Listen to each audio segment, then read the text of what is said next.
Sige, kaya binili ko itong Wrangler sa halagang 1,900 at 88 may 100 at 30,000 milya na. Manual transmission ito. Lagi silang otomatiko. Tara na, binili ko ito ng 17. Tingnan natin ang mangyayari. Pagmamayari ko ang kotse na ito sa halagang 17,000 matapos kong bayaran si Nacho ng 1 linggong trabaho. 15, 3, 2, 1, 6.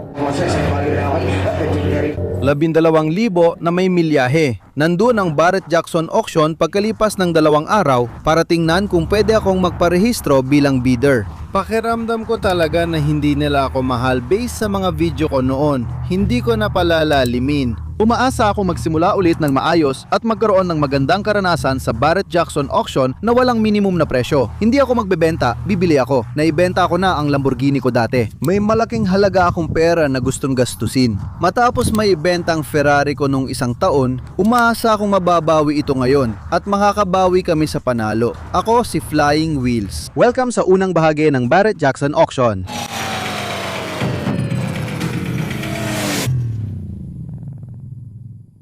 At tagumpay, nasa loob na tayo. Gabi na ulit na yon.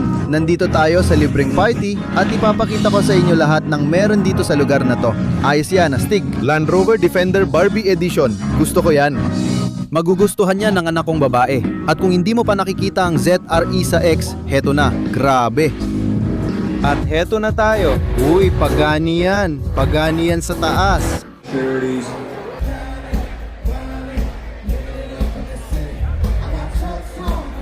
Tapos na ang pre-party. Bukas malalaman natin ang susunod. Sasalang na agad tayo. Kaya hindi ko naaaksayahin oras nyo ngayong gabi. Bibigyan ko kayo ng idea sa mangyayari bukas. Walang minimum na presyo tulad ng pagbebenta ko ng Ferrari noon. Kaya pwedeng kahit ano ang mangyari at hindi natin alam kung ano ang mabibili natin.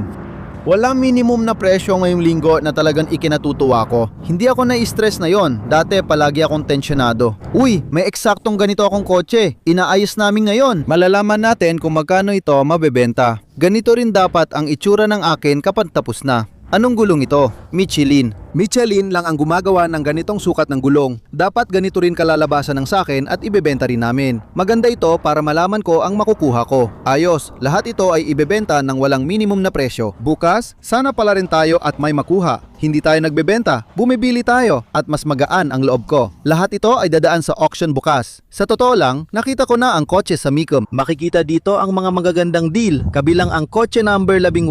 Sa tingin ko, gumawa ako ng video tungkol dito nung nakaraang taon. Itong Navigator na limo. BMW 645 Ci, gusto ng taong ito ng Fiat Wranglers. Sa tingin ko, may magandang deal agad bukas ng umaga sa mga kotse na ito. Interesado ako sa auction. Meron tayong M6. Ito ay isang 4-door Cadillac, 1,900 at 75 4-door Cadillac na pinutol nila at ginawang coupe na sobrang kakaiba ang itsura. May seryosong abot kayang kotse sa auction bukas. Buick Reatta, lumang 3 Series. Tinitingnan niya ang mga Mini Cooper, Z28 at katabi niya ang Wrangler. Madaling ibenta ang sasakyang ito.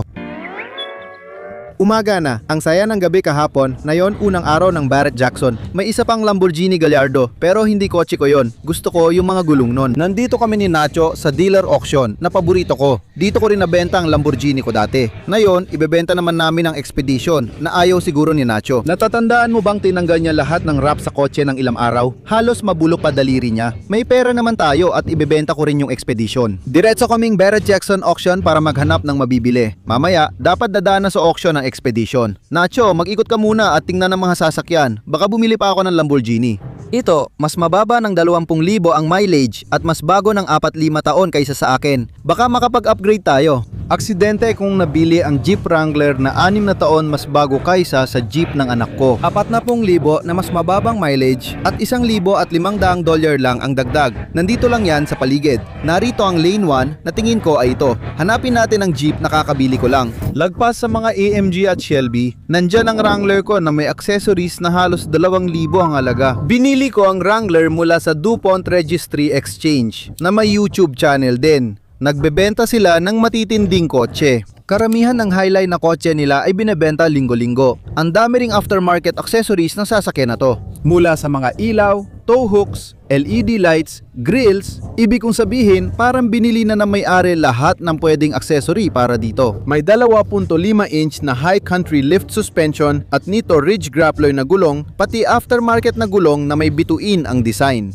Nacho, aalisin natin lahat ng ito kasi sobrang dami na. Maraming bagay at lahat ay mahalaga. Mukhang tent yon sa taas. Palagay ko bumubukas para maging tent. Malalaman natin. May mga awning sa magkabilang gilid para sa camping at fog lights kung mastak sa putik. Linya ito sa pelikula kung may nakakakilala. Huwag kalimutan ng fog lights. Si Kwesaka na trap sa latyan. Malamang tatanggalin natin ang mga side step na to. Lilinisin at i-acid etch natin ang mga gulong. Sobrang daming bituin. Sa tingin ko, tatanggalin ko na to. Kailangan natin palitan ang mga taillight o kaya mag-headlight correction sa mga taillight. Kiskisin ng mga bumper, pinturaan ulit. May mga floor mat. Sa tingin ko magugustuhan ni Logan to. Siya ang anak ko. May 09 siyang Wrangler na nasa 190 na. Mas bagong henerasyon ito, kaya mas bagong interior. Diyos ko, amoy basang aso dito. Mas bagong interior at dashboard sa 3.6 LV6, may CB radio pa. May nag-alok ng $7,000 at $500 at $8,000 para sa Wrangler niya. Sabi ko, bro, ibenta mo na. Kukuha tayo ng isa pa, mas bago. Yan ang plano. Gusto niya talaga yon. Iniisip niya na hindi niya kayang palitan yon dahil sa nagastos niya. Pero kung naibenta niya ng 7,000 at 500, sana kumita siya ng 2,000 at nabili na ang Wrangler na ito. Ang daming accessories dito, pero malamang iiwan na lang namin dahil madumi talaga ito. Kailangan itong Nacho Special dyan. Kailangan talagang alagaan, tol. Maraming kailangang gawin dito, pero dito ka magaling. Ano sa tingin mo ito? Sa tingin mo ba tumutugtog ito ng musika? Baka pwede mong gamitin ang CB radio mo. Iba agad simula ng video na to. Bumili kami ng Jeep Wrangler sa 6,000 at $700. Pasok tayo sa auction, tingnan ang iba pa rito. Ibebenta namin ang Expedition, tapos pupunta kami doon. Iiwas ako, tama? Iiwas ba talaga ako sa isa pang Hummer? Hindi ko naman kailangan, pero di ko mapigilan. Mukhang may pamalit na ako sa Lamborghini ko. Hindi ito Lamborghini, kundi M8 2022 35,000 milya. Pwede mo bang ilagay sa neutral at i-rev ang makina? Hindi kaya? Bakit? Kahit nakapark, okay lang. Apakan mo lang ang silinyador. Nako, gusto ko to. Problema lang sa wrap. Pangit niyan, buong quarter panel pa, kaya di pwedeng isang piraso lang palitan. Buong quarter hanggang taas ng pillar kailangan. Ayoko talaga ng wrap. Maganda tingnan pero di ko gusto. Tinanong ni Bobby Boston kung bakit ayaw sumama ng kapatid kong si Adam sa auction.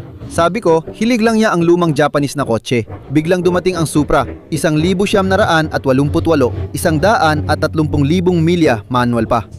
Lagi silang automatic. Sige, tayo na. Nakuha natin ito sa 17. Tingnan natin anong mangyayari. Nakuha natin ang kotse sa 17,000 sa tingin ko. Pagkatapos bayaran si Nacho para sa isang linggong trabaho, lahat ng lagpas sa 17,500 ay tubo na dahil iyon ang auction fees. Simulan na natin. Tingnan natin kung paano tayo magpe-perform.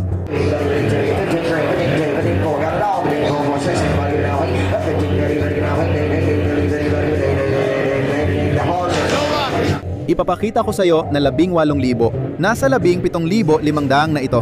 Hindi ko nga alam kung may totoong nabibid dyan. O sige, ito ay isang Aston Martin Vantage. Pero ito ay manual transmission na Aston Martin Vantage. Kaya interesado ako dito dahil mano-mano ang kambyo. Parev mo ulit ang makina. Salamat. Mukhang gustong-gusto niya ang Aston Martin. Magiging masayang proyekto, kailangan lang ng konting alaga. Ngayon, may Aston Martin DB Siyam ako na may V12 engine habang ang Vantage ay V8 at pang-dalawa lang ang upuan. Yung DB Siyam ko, 2+2 kaya may maliit na upuan sa likod. May 4.3 litro V8, 380 horsepower, 6-speed manual at kaya mag 0 to 6 na po sa 4.7 na segundo na di naman ganun ka-impressive. Pero astig pa rin ang kotse. May repaint ang rear bumper. Interesado ako kung 20 o mas mababa Aston Martin ang binebenta ngayon. Gusto ko ng mas mababa sa 20,000. Sige, Aston Martin Vantage, manual, asul, midnight look, sa 19-inch factory forged wheels. Starting sa 51,000, walang beads. Nasa 4 na po na tayo pero project car ito talaga. At ang Vantage ang base model nila. 20,000 lampas, 30,000 kasi manual transmission. Kaya naging full project yung kotse. Marami ring interesado doon. Hindi mo makikita yan sa manual. Para sa akin, sobra na. Sobrang mahal. 20 mil, kaya ko pang mag-invest ng 10 at okay pa rin. 30. Diyos lang ang nakakaalam kung ano pa kailangan doon. Sige, magsisimula na ang auction sa kabila ng kalsada mga 15 minuto mula ngayon. Kaya kailangan nating magmadali doon. Sige Nacho, magsisimula na ang auction sa loob ng 15 minuto kaya kailangan nating magmadali. Gumawa ako ng video sa aking Tesla video tungkol sa LS swap na 1,990 Chevy Suburban Dually. Gusto ko pa rin itong sasakyan na ito at ang daming tao ang interesado sa truck na ito. Bago tayo pumunta, gusto ko lang ipakita ang Rolls-Royce Cullinan. Hindi ko maisip kung gaano kalaki ang ginastos dito. Tingnan ang loob. Mukha itong isang bagay na makikita mo sa mga tinatawag nilang prom videos na uso ngayon. Magandang kotse. Tara, alis na tayo. Nandito na tayo at may parking pa tayo sa likod na pasukan. Kaya dumiretso tayo sa likod na pasukan na astig din. Sige, nakuha na natin ang ating credentials. Papasok na tayo, kaya may dala akong manual. Sa madaling salita, sinasabi nito sa akin ang bawat kotse na dadaan kasama ang kanilang mga deskripsyon. Ang unang kotse ay 88 BMW. 325, halos lahat ng tiningnan ko kagabi na nasa gitna, hindi sa ilalim ng tent, ay mga unang dadaan, kasama na yung kakaibang Cadillac Coupe. Ang anumang interesante ay isang XK8. Mayroon tayong 2012 na Wrangler, maagang dadaan ng SRT4. Iwasan ko muna ang SL500. May Z28 Hammer at astig ding beach buggy na susuriin natin. Lahat sila ay dadaan agad at walang reserve. Lahat dito ay ibebenta sa pinakamataas na bidder, may dagdag na 10% auction fee. Kung gumastos ako ng 5, magiging 5,000 at 500, kung 10, magiging 11. Tandaan mo, lahat ng binibili ko may dagdag na 10% sa presyo. Kaya meron tayong Lamborghini Sterato. Meron tayong Hurricane Super Trofeo. Isa pang Hurricane pero twin turbo. Ngayon, papunta na tayo sa mga Ferrari at may GT3 RS din dito. Kaya diretso na tayo sa una. Tingnan natin sa lane kung may dumaan. Sana umabot tayo. Para may pagani Guaira doon. Baka ito yung nakita natin kagabi. Ayos, medyo excited ako na makita ang isang Tesla Model S at parang katulad ito ng akin. Ito ay isang 2015 Tesla Model S, 600 at 21. Kaya titignan talaga natin kung magkano ito mabebenta para magkaroon tayo ng ideya kung magkano rin mabebenta yung sa atin. Ngayon, ang problema dito, hindi nila sinusulat yung mileage. Di mo alam kung ano ang mileage ng kotse at wala ka ring susi kaya di ko mapapaandar. Malalaman ko lang ito pag dumaan sa lane o kung mag-run ako ng vehicle history report sa bawat kotse. Ay naku, nabenta na ang kotse 34 kaya lampas na tayo sa 34 na kotse. Mas magaan din ang pakiramdam ko ngayon kasi nakabili tayo ng Wrangler sa kabilang auction. Kaya hindi tayo uwi na walang dala ngayon kahit ano paman. Hindi ako gaanong interesado sa Rolls-Royce pero ang talagang gusto ko ay isang 1,900 at 87 Jeep Wrangler na sobrang linis. Tingnan mo ang frame ng sasakyan na to at ang loob ay talagang inayos na ng buo. Matagtag man ang takbo, maganda pa rin gamitin sa tabing dagat at okay, kahit mabasa. Tara, pasok na.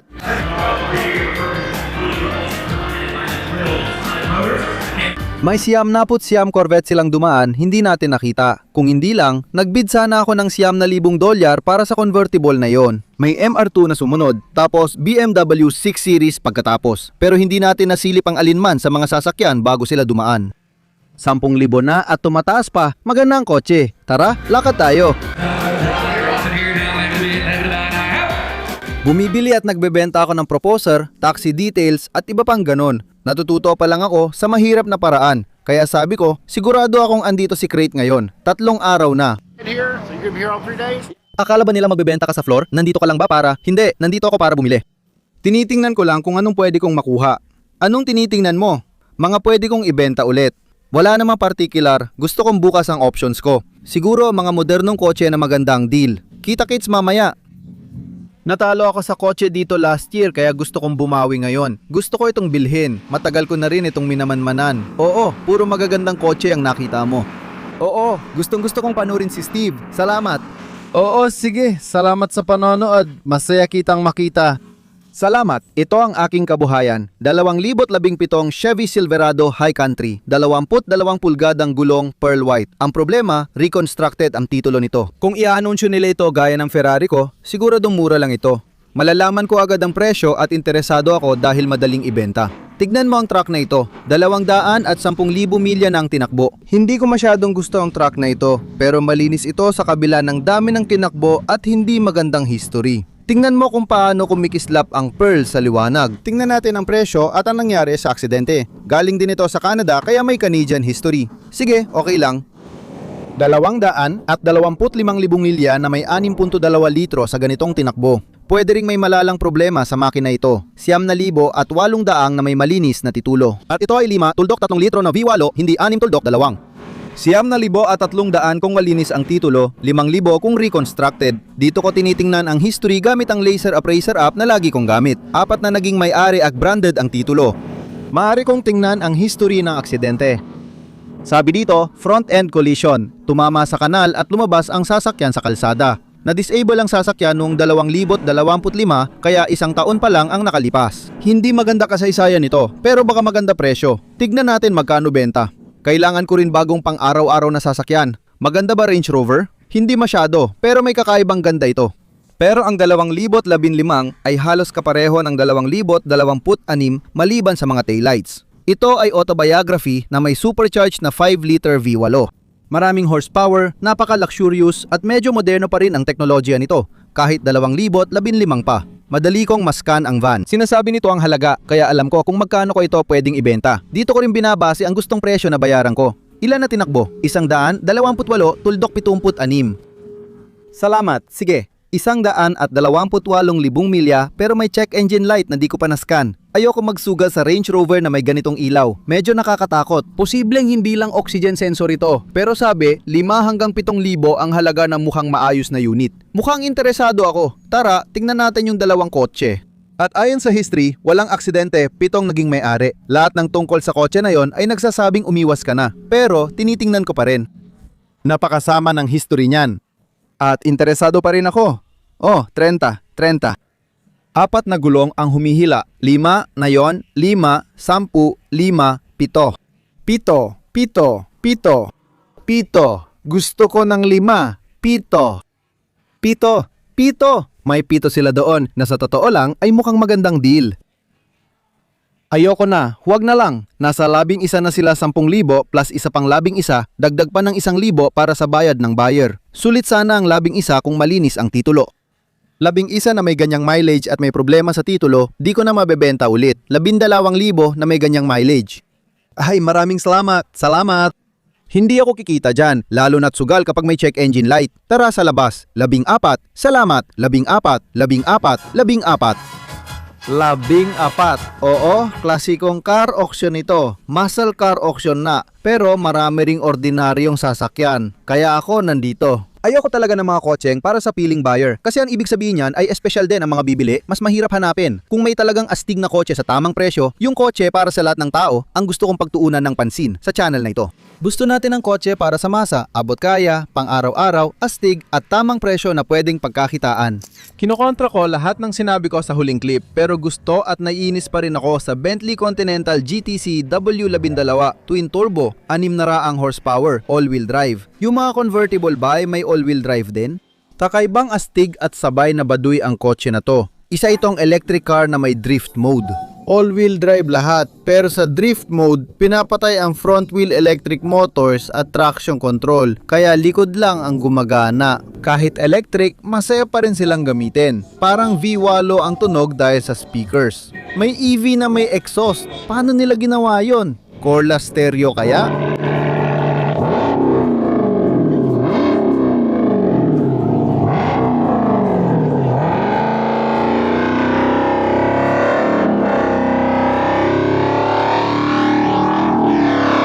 Walang kapalit ang displacement. Kahit electric na ang mga kotse, ginagaya pa rin ang tunog ng V8 para mas masaya.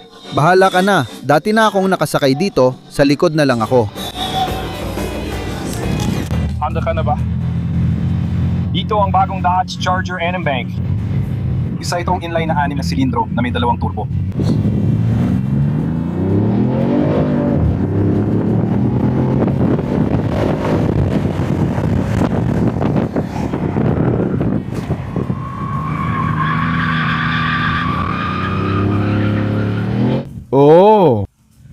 Syempre naman. Akala ko electric kotse ito. Hindi, de gasolina ito. May ganito rin kaming dekoryanteng kotse. May ilang unit kami rito. Sa tingin ko, yung orange ang dekuryente namin. Sige, at anong displacement nito? Itong nandito ay may 550 horsepower. Wow. Yung electric ay 607. All-wheel drive din ba ito o electric lang? May option tayo, pumunta sa sport mode at buksan ito. Patayin mo, oo, grabe. At ito ba ay 3.6 twin turbo? Di ako sigurado sa leaders. Sabi mo inline, di ba? Inline. Wow. Astig, maraming salamat. Walang anuman. May button sa mas mababang bahagi dyan. Pindutin mo yung button na yon. Itulak mo ang pinto. Mukhang naka-child lock ito, kaya kailangan namin umikot para palabasin ka. Sige, ang galing nun para sa 6 na silindro. Hindi ko inakala yon. Envy. 6 na silindro? Grabe. Yung Bentley na yon, medyo naiintriga ako. Sa 22,000, interesado ako. Sige, nasa muscle lounge ako at malapit nang dumaan ang Bentley na gusto ko. Tumatanggap ba kayo ng bid? Gusto mo ba ng bid? Oo. Oo, sa 20 pabagalin mo muna. Salamat sa abiso. Gustong gusto ko yon sa 10 oo.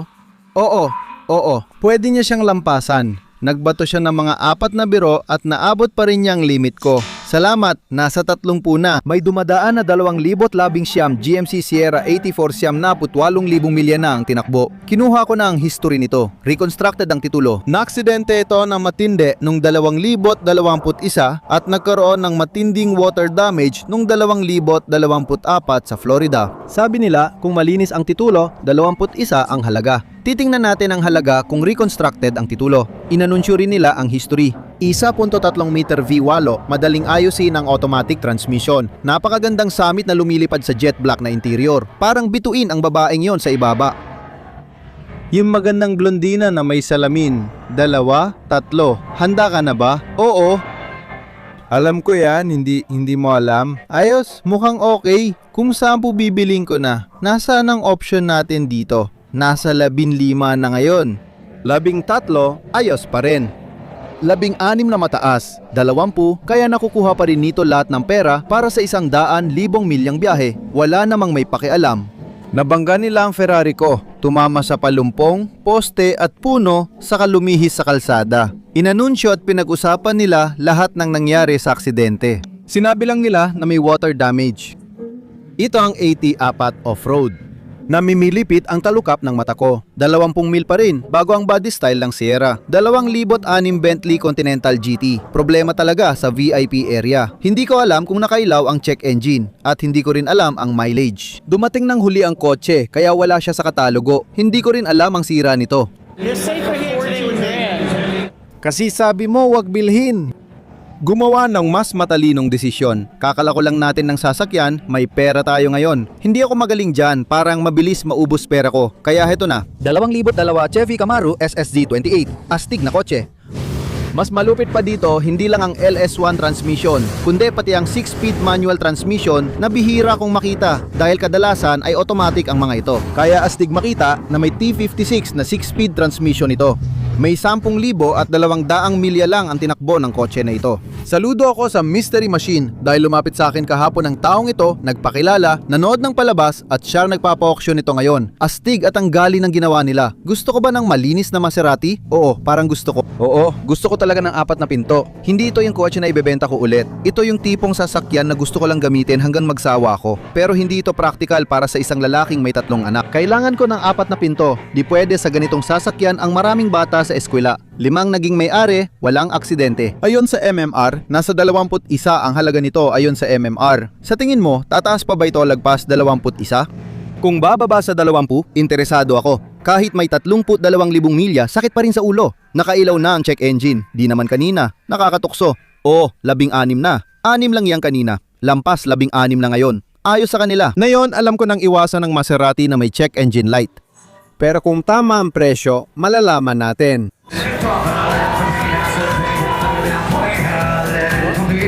Lagpas na sa budget ko ang 27,000 na nahalos iyon ng pinakamataas na presyo. Hindi ko na rin mabebenta ulit sa presyong yun. Di pa natin alam bakit nakailaw ang check engine, nakakatakot yun. Kaya dapat maaga kang pumunta rito at tingnan lahat ng sasakyan. May check engine light din itong isa. Mukhang karaniwan na yan sa mga Maserati. Pasensya na, excuse me. Maliban kung sobrang mura, hindi natin gugustuhin ang Gran Turismo na may 85,000 milya at check engine light. Pero tara, tingnan pa rin natin. Magandang benta, di ba? Kumita ka ba? Hindi. Hindi pala. Natalo ako parang si Bob Green. Pagkatapos ng mga bayarin? Oo. Gusto ko yung 20. 28. 3 minuto makalipas ang alas 8. Yun ang kotse ng araw. Ang ganda talaga tingnan. Hindi ko alam kung nakita mo, pero nandyan yung pangalan ni Taylor, di ba? Kaya napasama ka sa TV. Karamihan sa videos ko ay tungkol sa pangangailangan ko ng 4 na pinto o 2 hanay ng upuan dahil may 3 anak at asawa ko. Ang ganda ng Blazer. Gusto ko ng isa, lalo na yung may bench seat sa likod. Kasi ang buong pamilya at pwedeng gamitin sa pamamasyal. Kung papasok ka sa 78 Bronco, ibang usapan talaga ang bench seat. Silipin mo ng malapitan ang front bench seat. Ang sarap mag-drive ng truck na katabi ang misis o girlfriend mo, yakap mo pa habang nagmamaneho. Hindi mo na magagawa yan sa mga modernong sasakyan. At yan ang nagpapaspecial dito, yung may kayakap ka habang nagmamaneho ka, habang ginagawa mo ang gusto mo, kasama ang mahal mo. Wala na silang ginagawang ganyan ngayon. Sa tingin ko, makaka-relate ang henerasyon ko at mas matanda sa sinabi ko. Yung pulang Blazer, mga 6 sa 10 lang bilang pang drive, walang espesyal. Nasa 34,000 na siya. May Bronco akong model year na 85. Akala ko Blazer ang sinabi ko, Bronco pala. Kailangan ko na itong paandarin at ibenta. Maganda na ang bentahan ngayon, kahit yung mga nasa 70-S at 80-S pa. Kaya yung pinsan ko na interesado sa Corvette, ilang buwan na ang nakalipas, gusto niya ng Corvette na model year na 80. Sa tingin ko, sumasali na siya sa tawag ngayon. Interesado siya dito dahil ito ang sasakyan niya noong high school. Sinusubukan ko mag-video call sa kanya. Eto na, nakikita mo? Mukhang Bumblebee ito, tama ang kulay. Iniisip ko kung yun ang gusto nilang gayahin. Parang vinyl yung pakiramdam, parang tinanggal, pero lahat talaga orange. Yan, orange yan. Sa likod ng tambucho, orange din. Oo, alam mo yon, decal talaga siya. Pati Greenwood, orange din. Ang Greenwood ay package na baka uso sa generation na ito. Alam mo, ang Greenwood package may spoiler na kasama at iba pang dagdag gaya ng cowl. Lahat orange kaya, kailangan natin ng pinakamataas na bid bago pumasok. Ano? Hindi. Alamin mo lang kung magkano ang gusto mong gastusin. Sige. 10. Nasa 10 na sila. Nasa 16 na sila. Ayos lang, iikot muna ako sa auction, titingin kung may kapareho. Tatawagan kita mamaya. Tatawagan din kita bukas para makapag-research pa tayo. Sige, tatawagan kita mamaya kasi ang ingay dito. Lagpas 20 na ngayon. Nasa 25 na ngayon. May 27 sila doon. Tinitingnan ko ang mga Range Rover tulad ng 2,015 Range Rover na mabibili ko ng 8, 10, 12,000 kinukuha nila bawat sentimo dito. At yung mga 150,000 milya na 2015 Range Rover HFC kakabenta lang ng 20,000. Siguro yan na ang bagong pang-kolektor na kotse. Malinis siya pero malaking halaga pa rin yon. Halos tapos na ang araw, mga 50 kotse na lang natitira. Aminin ko, di ko pa rin alam paano magplano para sa market na to. Matagal ko na rin itong ginagawa. Iniisip ko, magiging mahal ba? Oo, mahal nga. Kahit matagal ko nang ginagawa, hindi pa rin ako magaling dito. Pero bumili ako ng Wrangler kaninang umaga na gusto ko. Sa tingin ko, wala pa akong 7,000 na binayad doon. Uy, tingnan mo ang golf cart.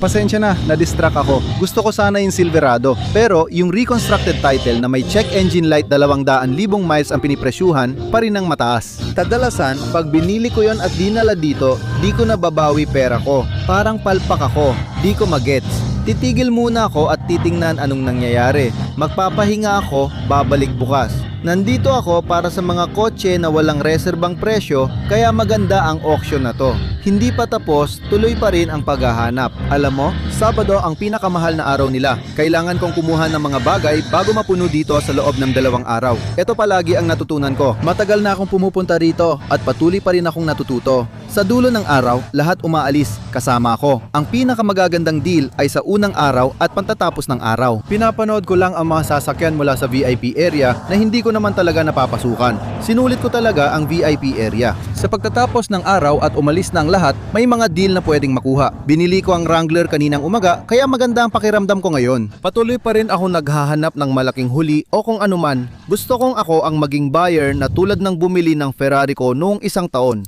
Yun ang hanap ko. May bukas at Sabado pa ako para ulitin ito. Abangan ang susunod. Salamat sa panonood at sa suporta. Huwag kalimutang mag-subscribe. Thumbs up, laging mahalaga sa akin yan. Kita-kits sa next video. Paalam. Nakaparada ako sa ilalim ng pugad ng ibon, ang bango. Ang galing. Wow.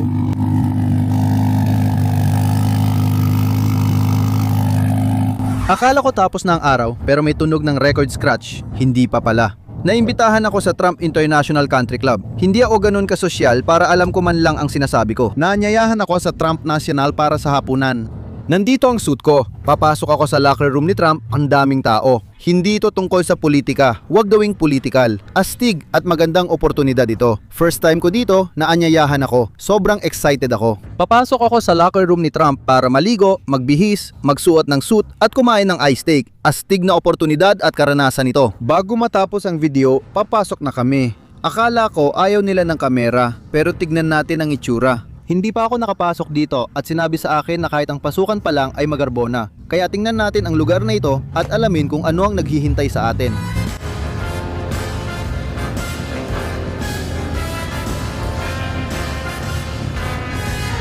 Maraming salamat. Paalam.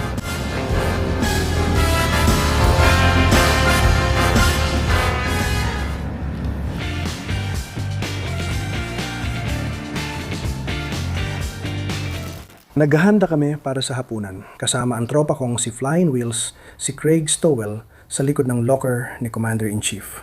Boom! Minsan, astig din si Mike. Hindi masama, di ba? Sa mga ganitong sandali, sinusubukan kong namnamin. Tama ang ilaw ko. Pakinggan natin. May dala akong kamera palagi, buong buhay ko. Kaya sinusubukan kong namnamin ito. Kailangan mong bigyan ng thumbs up, thumbs up, thumbs up. Ayan, sige.